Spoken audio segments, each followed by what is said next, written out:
Monsieur le député, monsieur le sénateur, mesdames, messieurs les élus régionaux et départementaux, mesdames, messieurs les maires et élus municipaux, mesdames, messieurs les conseillers du conseil municipal des jeunes, mesdames, messieurs, monsieur le sous-préfet.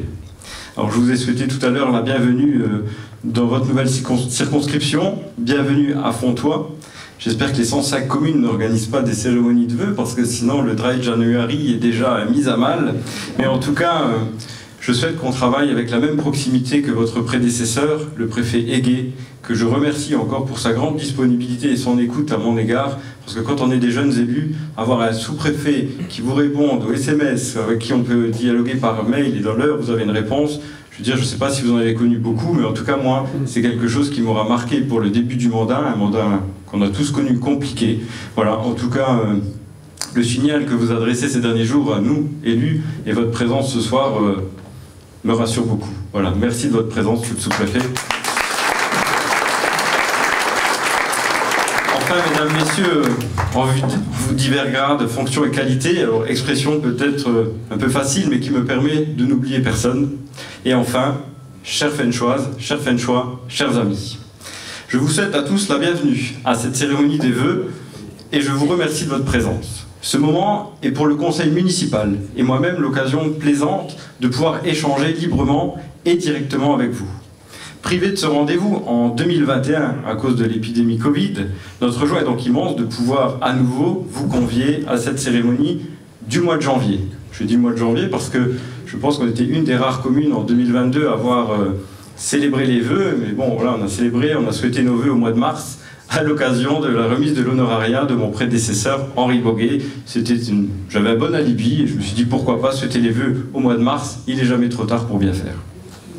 Pour autant, le contexte actuel que nous connaissons tous ici, nous avons souhaité une cérémonie plus sobre, un buffet plus simple, une salle plus petite, donc moins énergivore, pour nous associer à l'effort collectif que nous avons demandé à nos concitoyens et nos associations en 2022. Et j'y reviendrai un peu plus tard, mais j'ai déjà répondu à certaines questions. On m'a dit pourquoi ici ce soir. Je dis je vais y répondre dans quelques instants. La toile de fond qui a fait le contexte de cette année passée a encore une fois été très particulière. Il y a presque un an, la Russie envahissait l'Ukraine. Une guerre à nos portes, avec sa tragédie humaine et ses conséquences économiques, une pénurie, puis une inflation, notamment sur les produits énergétiques et alimentaires qui affectent les ménages, les entreprises et nos collectivités territoriales. Je tiens à saluer le CCAS, sous la houlette d'Anne-Marie Paifer, de la ville, ainsi que tous les Fenchois pour leur solidarité et leur humanité envers le peuple ukrainien depuis maintenant une année. Dans ce contexte, mes premiers souhaits sont des vœux de paix pour ces peuples qui souffrent et qui, du jour au lendemain, ont vu leur vie brisée et leurs projets anéantis. Puissent-ils prochainement retrouver la liberté et le moyen de se reconstruire. Mes vœux de bonheur et de santé vont également à destination de chacune et chacun d'entre vous, ainsi qu'à vos proches. Avec la santé, on peut tout affronter. Et la crise sanitaire que nous avons traversée et que nous traversons encore, nous savons ô combien elle nous est chère. On a tendance à déjà l'oublier, mais pas plus tard que l'année dernière, à cette période, notre centre de vaccination de proximité ouvert en mairie tournait à plein tube et géré par notre CCAS et ses bénévoles. Au total, 5000 doses de vaccins auront été administrées aux habitants du territoire. Cette action s'est inscrite dans la continuité des précédentes, à savoir l'organisation de journées de dépistage Covid, la distribution de masques aux habitants, aux écoliers, la prise de rendez-vous sur Doctolib pour nos aînés et le transport de nos aînés vers le centre de vaccination de Thionville et Sérémange pour l'administration de la première dose. C'est vrai qu'on oublie vite ce genre de choses, mais quand j'y repense, les après-midi, les soirées qu'on a passées sur Doctolib avec l'équipe municipale pour pouvoir réussir à obtenir ce fameux premier rendez-vous pour la vaccination, voilà, je veux dire que c'était vraiment des moments forts et je pense qu'ils marqueront le mandat, en tout cas des nouveaux maires, même peut-être sans vous êtes nouveaux maires, hein, on n'a jamais connu une telle situation au début de mandat et même si on l'oublie un petit peu, moi ça me restera quand même très longtemps et je pense que mon équipe municipale aussi. Depuis notre élection, presque 3 années se sont déjà écoulées. Et le moins que l'on puisse dire, ces 3 années n'ont pas été un long fleuve tranquille. Depuis 2020, une succession de crises est venue mettre à mal le calendrier de réalisation de nos projets, ainsi que leur financement. Une crise sanitaire sans précédent. La guerre. Et maintenant, par ricochet de cette guerre, une crise énergétique qui entraîne une inflation record. Comment, dans une conjoncture aussi instable, pouvons-nous encore établir des programmes pluriannuels, tant au niveau communal, communautaire, départemental, alors que l'on sait d'ores et déjà qu'elle sera remise en cause indéniablement. Ces dernières années, nous sommes heureux de refermer la page d'un livre de 365 jours de mauvaises nouvelles pour en ouvrir un nouveau avec l'espoir d'un monde meilleur, d'une France plus forte. Mais malheureusement, d'année en année, cela ne semble pas s'arranger et je pourrais vous citer bien des exemples, mais vous les connaissez tous. Catastrophes naturelles liées au réchauffement climatique, la baisse des moyens mis à disposition de nos collectivités, la suppression de fiscalité, l'explosion de dépenses contraintes, la pénurie énergétique ou encore la désertification médicale. Alors mesdames et messieurs, faut-il continuer comme cela? Depuis plus de 20 ans, on applique les mêmes recettes, et bien que les résultats montrent et démontrent que cela ne fonctionne pas. On assiste de plus en plus à une recentralisation des pouvoirs de décision. Je vous l'ai dit, on supprime l'autonomie fiscale aux départements, on supprime la taxe d'habitation aux communes, et donc ses leviers. Et pour notre communauté d'agglomération, en tant que vice-président aux finances, après les contrats de Cahors, place au pacte de confiance, qui ont pour objectif d'encadrer les dépenses de fonctionnement. Nous sommes bien là dans une recentralisation par l'argent, alors que la dette des collectivités françaises et le poids des dépenses locales dans les dépenses publiques ne pèsent à peine en moyenne 10%, quand cela pèse 40% chez nos voisins allemands, belges et espagnols.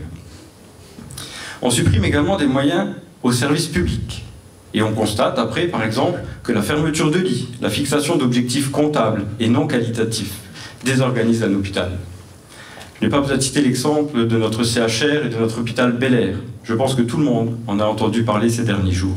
Et je veux ce soir, devant vous, qu'on ait une pensée envers l'ensemble des soignants.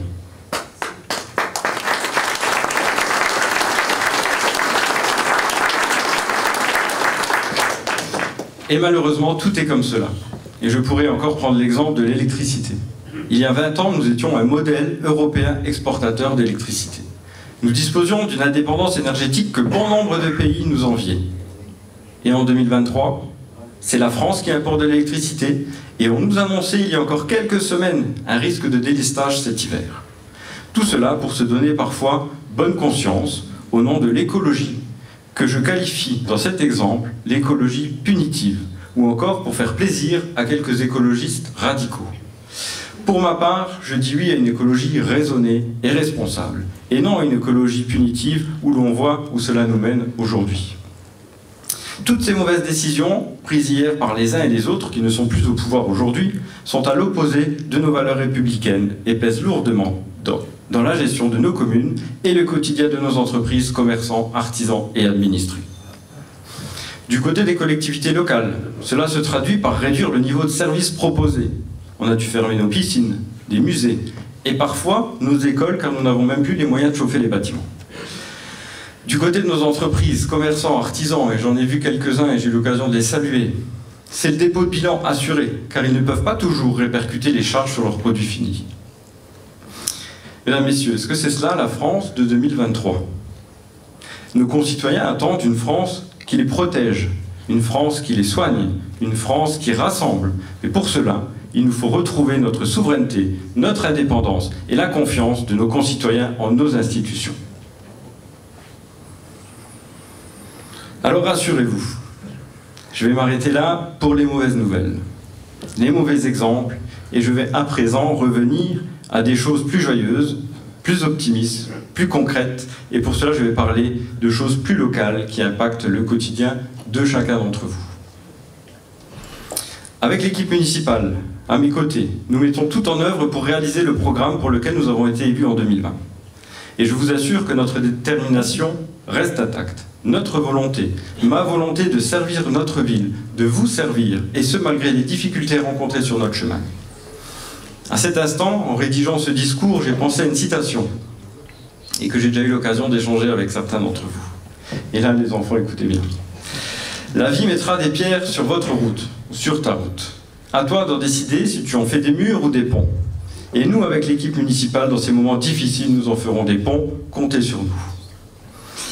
Conscients que les crises successives ont et auront de lourdes conséquences économiques, nous continuerons à maintenir le principe de rigueur et de vigilance qui ont toujours guidé le choix budgétaire de notre commune. Grâce à la bonne gestion financière de notre ville, et ce depuis de nombreuses années, gestion que je qualifierais de gestion de bon père de famille. Cela nous permet chaque année de voir diminuer notre dette et pour la 7e année consécutive, vous garantir une stabilité des taux de fiscalité communaux. Vous l'aurez compris, bien qu'une hausse était envisagée en fin de l'année 2022. Et là, je regarde mon adjoint aux finances, avec lequel nous avons eu des longs débats et des longues discussions à ce sujet. Nous n'augmenterons pas les impôts locaux en 2023, malgré les contraintes qui nous sont imposées, car nous souhaitons préserver votre pouvoir d'achat, déjà mis à mal par une inflation record.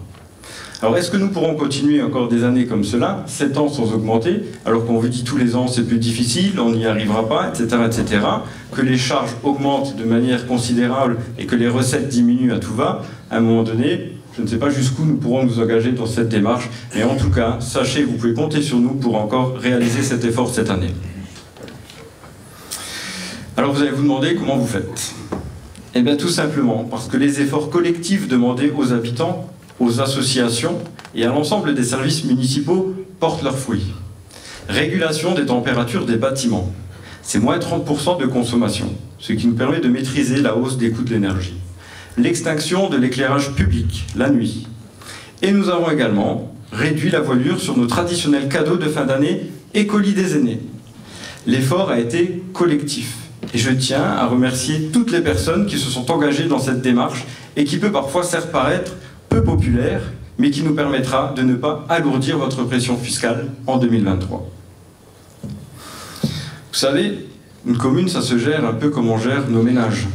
Quand les temps sont durs, il faut se serrer les coudes, ne pas dépenser l'argent que l'on n'a pas, et veiller à ne pas se surendetter. C'est ce que l'on appelle le bon sens paysan. En tout état de cause, je tiens quand même à les remercier, toutes et tous, pour leur compréhension et leur message bienveillant qu'ils ont pu m'adresser, car la grande majorité de nos habitants ont compris les enjeux et peuvent compter sur nous, car si dans les années à venir, la conjoncture s'améliorait, et j'ai bon espoir que cela s'améliore, c'est avec grand plaisir que nous reviendrons par exemple à des colis plus traditionnels. Pour une petite anecdote, dimanche dernier, lors d'une cérémonie, j'ai rencontré une administrée qui m'a remercié pour la bonbonnière de chocolat reçue, bonbonnière qui a été achetée, commandée chez un commerçant local et non industriel, je le précise, et m'a dit, vous savez, monsieur le maire, ce que j'apprécie en outre de cadeaux, c'est la visite à mon domicile de vous ou de vos élus. Et en plus, maintenant, tous les soirs, devant mon poste de télévision, je pense à vous quand je mange un bon chocolat. Voilà ce qui m'a fait chaud au cœur. Et je me suis dit, voilà, on a toujours peur de réduire un peu la voilure, mais je pense que cette génération à qui on a été offrir ces chocolats ont aussi connu des périodes troubles et difficiles et le comprennent parfaitement bien. Alors l'année qui vient de s'écouler nous a tout de même apporté de nombreux sujets de satisfaction. Ainsi, elle a permis à plusieurs projets de voir le jour et notamment de poser la première pierre de notre projet d'envergure, notre projet phare de la mandature, la construction d'un accueil périscolaire qui pourra accueillir 150 enfants et l'extension et la rénovation de notre école maternelle Les Platanes pour un coût total, mesdames et messieurs, de 5 millions d'euros, subventionnés à hauteur de 60%. Alors eux aussi ont subi les conséquences du contexte économique et connaissent son lot de surprises. Mais c'est pour la bonne cause, c'est pour notre jeunesse et on mise sur l'avenir. Et je peux compter sur une équipe technique au sein de mon conseil municipal pour suivre cela de près.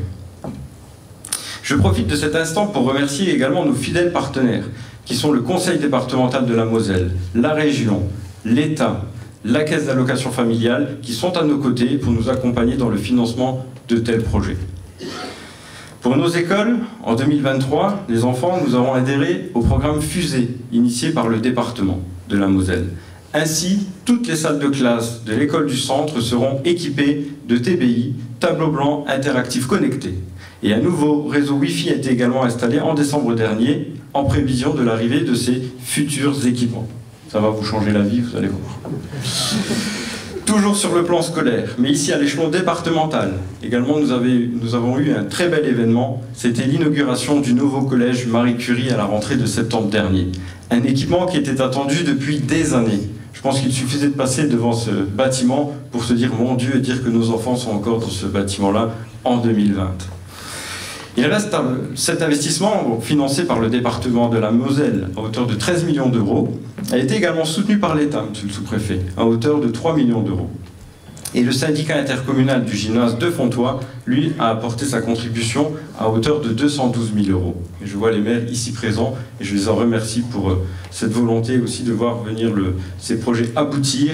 Et je sais que la jeunesse nous attend encore au niveau du collège sur les plateaux sportifs. Je fais une petite parenthèse, plateaux sportifs qui n'ont pas été pris en charge par le département et qui vont être donc étudié en tout cas, et je vois la principale du collège me regarder, voilà, donc l'étude a été commandée, analysée, et en fonction des budgets sur 2022 ou 2023, nous prendrons la décision de le faire ou non. Mais toujours par transparence, s'il n'y a pas d'argent, on ne peut pas faire, mais il faut le dire. Il nous reste à présent au courant du premier trimestre, et là je l'espère et j'insiste, à la ville de procéder à la démolition des anciens bâtiments de la demi-pension et de l'administration.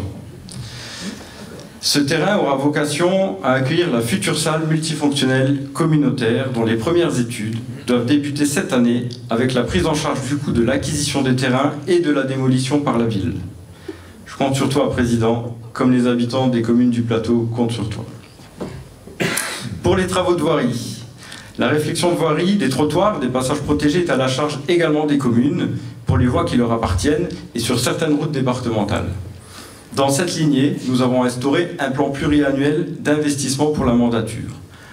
En 2022, nous avons procédé à la rénovation de certains passages piétons, réalisés à l'époque en pavé, comme cela se faisait beaucoup, mais qui montraient de gros signes de fatigue, et nous poursuivrons en 2023 lorsque le département procédera à la rénovation de la route départementale qui vient donc de l'entrée de Knutange jusqu'à la fin de la rue de Metz, au croisement de la rue de Longwy. Et nous continuerons également à les protéger avec la mise en place de témoins lumineux clignotants aux abords des écoles. Le parking du stade de football également, à proximité du collège, a été entièrement rénové. Un nouvel enrobé a été posé et 40 places de parking ont été tracées. Sur le plan de l'écologie, raisonnable, toujours, économie d'énergie. L'écologie et les économies d'énergie et le développement durable sont plus que jamais au cœur de l'actualité.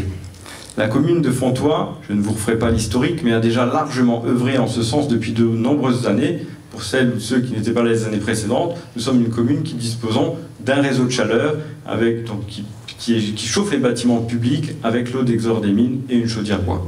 Et je peux vous dire qu'on n'est pas peu fiers, surtout à l'heure actuelle, si on peut se dégager des énergies fossiles, vu le coût de l'augmentation de ces fluides. À présent, l'équipe municipale a fait le choix d'orienter ses actions vers le remplacement de l'éclairage public actuel par des luminaires LED, et à ce titre, une étude avec Matec est actuellement en cours et des décisions seront rapidement prises afin de savoir si nous procéderons à la rénovation de l'éclairage public en une seule opération ou si nous devrons phaser ce projet sur plusieurs années. L'investissement est tout de même de l'ordre de 700 000 euros, mais serait rapidement amorti entre 8 et 10 ans si l'on considère les chiffres annoncés en matière d'économie réalisée de l'ordre de 60%. Ce qu'on appelle un investissement productif. Rien qu'avec l'économie générée par les factures d'électricité, nous pourrons nous permettre, je pense, de financer cet investissement très rapidement. Nous remplaçons également progressivement les luminaires actuels de nos bâtiments publics par des ampoules LED de nouvelles technologies. Cette année, nous avons procédé au relamping complet de l'école du centre, de la bibliothèque et de la mairie. Les portes d'entrée de l'école et celles de la mairie ont également été remplacées par des matériaux plus qualitatifs et isolants. Je rappelle que tous ces travaux ont été commandés chez nos artisans locaux et je vous invite, pour les soutenir, surtout en cette période, à en faire de même, car les prestations réalisées sont de qualité. Bien entendu, nous poursuivrons cette démarche chaque année, dans d'autres locaux de la commune, comme dans cette salle, par exemple. Dans le domaine de l'écologie toujours, et le développement durable, la municipalité a signé, et c'était une attente de nombreux habitants, une convention avec Station I pour l'installation de 2 bornes de recharge pour véhicules électriques. Les travaux sont en cours d'achèvement. Les bornes se situent rue de Longwy, en face de la boulangerie au Moulin de Valérie. Elles seront opérationnelles d'ici, je pense, quelques semaines, et nous menons d'ores et déjà une nouvelle étude pour en installer 2 supplémentaires sur le parking du stade à proximité du collège, qui est lui très fréquenté. Environnement, forêt. Alors que bon nombre de communes cherchent à planter des arbres. Dans chaque discours, on entend que tout le monde plante des arbres. Nous, à Fontoy, nous disposons déjà de 530 hectares de forêt, ce qui fait de nous une belle commune forestière. Et c'est pas le garant de la forêt communale, Daniel Lazarotto, qui va me dire le contraire, lui qui passe la moitié de ses journées sur le terrain. Alors si les travaux de replantation de nos parcelles des épicéas scolités n'ont pas pu aboutir cette année, faute de réponse des entreprises, nous relancerons dès cette année la consultation pour procéder au reboisement de ces parcelles. Pour cette commission, l'année 2023 sera l'aboutissement d'un projet d'envergure. Et je ne sais pas si vous avez entendu, vous faites attention dans le discours de notre jeunesse, ils travaillent très souvent avec cette commission et sont très attentifs à l'environnement et notamment à l'étang du Pogin. Donc je viens de vous délivrer la surprise. Donc ce sera l'aboutissement d'envergure qui leur tient à cœur, à nos deux Daniel, qui sont là d'ailleurs, un à côté de l'autre, inséparables, vous pouvez lever la main, les deux Daniel. À Fontoy, on aime bien travailler en binôme. On a les deux Daniel à l'étang du Pogin, on a Tic et Tac, Paulette et Brigitte pour la bibliothèque, qui font aussi un travail titanesque pour animer et faire vivre cette bibliothèque. Bien sûr, tout le monde travaille, mais je ne vais pas tous les citer. Mais on a toujours des affinités qui se créent dans une équipe et voilà, presque à créer des jalousies dans les ménages. Mais bon, nous avons... voilà, non, ça va? Bon. Je reprends le fil. Donc, cette commission qui travaille d'arrache-pied depuis maintenant 2 ans, en collaboration et entourée de bénévoles fenchois, j'en ai vu quelques-uns, passionnés. Et je parle de l'ouverture à la pêche de l'étang du Pogin. L'ouverture à une pêche raisonnable, raisonnée et réservée aux fenchois. Étang qui a été aménagé avec du mobilier urbain de qualité, bancs et poubelles, made in Fontoy, grâce à la participation de notre atelier Fer et Bois et ses membres qui travaillent sous la houlette de leur président, M. Gilbert. Je tiens vraiment ici, publiquement, les remercier parce que je sais que nous les sollicitons beaucoup. L'objectif de cet étang est d'en faire un véritable outil pédagogique. Vous en avez parlé, les enfants, hein, pour vous et vos familles, et à la jeunesse. Et nous travaillerons également en partenariat avec la Ligue Protection des Oiseaux. Je n'en dis pas plus, je vais faire un peu de teasing, surveiller le Républicain Lorrain et nos divers outils de communication pour les informations qui vont arriver sur ce sujet-là. Un nouveau bâtiment pour les services techniques de la ville verra le jour aussi en 2023. D'ici quelques semaines, la ville signera l'acte d'achat d'un nouveau bâtiment pour y loger ses services techniques rue de la Centrale. En effet, les locaux actuels, en plein centre-ville, sont devenus vétustes et ne répondent plus aux attentes et aux besoins de la municipalité et au confort des agents. L'idée mûrissait depuis quelques années déjà, mais les bâtiments disponibles sur la commune sont rares. C'est à présent chose faite. L'achat est en cours, les études de travaux de rénovation sont en cours. Nos agents pourront, d'ici la fin de l'année, je l'espère, voire le début de l'année prochaine, intégrer leur nouveau local. Le bâtiment actuel sera démoli et vendu pour laisser place à la construction d'une résidence d'habitation de plusieurs logements en plein cœur du village qui sera commercialisée ensuite, et je sais qu'il y a une demande forte de nos habitants sur ce type de projet. Comment parler de développement sans parler de notre lotissement Le Pogin, qui aujourd'hui a été concédé à la SEBL depuis 2013 maintenant, donc 10 ans déjà. Et en 2023, on peut d'ores et déjà recenser 150 nouveaux logements, plusieurs projets collectifs pour un total de 150 logements à venir. 2 lots sont destinés à du logement social pour 55 logements et une résidence senior qui comptabilisera 75 logements adaptés pour les seniors autonomes ou en perte d'autonomie avec des équipements évolutifs, des espaces partagés pour favoriser les échanges. Monsieur le sous-préfet, ça c'est pour vous, ce petit paragraphe qui arrive. Est-ce qu'en mars dernier, j'en profite, vous êtes là, le développement en matière d'urbanisme était totalement bloqué. Et je formais le vœu, à cette cérémonie du mois de mars, que le préfet lève rapidement les contraintes qui pesaient sur la vallée et le PIO. Grâce à la détermination du conseil municipal et les travaux engagés par le CEAF et la communauté d'agglomération, le préfet nous a accordé sa confiance, m'a accordé sa confiance pour piloter et suivre ce projet afin de respecter nos engagements, de réaliser nos travaux inscrits dans le schéma directeur par temps de pluie et par temps sec. À ce jour, les travaux vont bon train. Je pense nos administrés qui traversent la commune d'Hayange. Ce n'est pas monsieur le maire d'Hayange qui dira le contraire, mais ça avance plutôt bien. Et en ce qui concerne notre commune, nous poursuivons les études et les travaux avec les concessionnaires pour la réalisation d'un bassin d'orage qui permettra de réduire considérablement les rejets dans la Fensch. C'est plus que primordial, c'est obligatoire. Je me suis engagé auprès des services de l'État et auprès de nos habitants. J'irai jusqu'au bout. En tout cas, il y a aussi sur ce sujet-là, une grande satisfaction.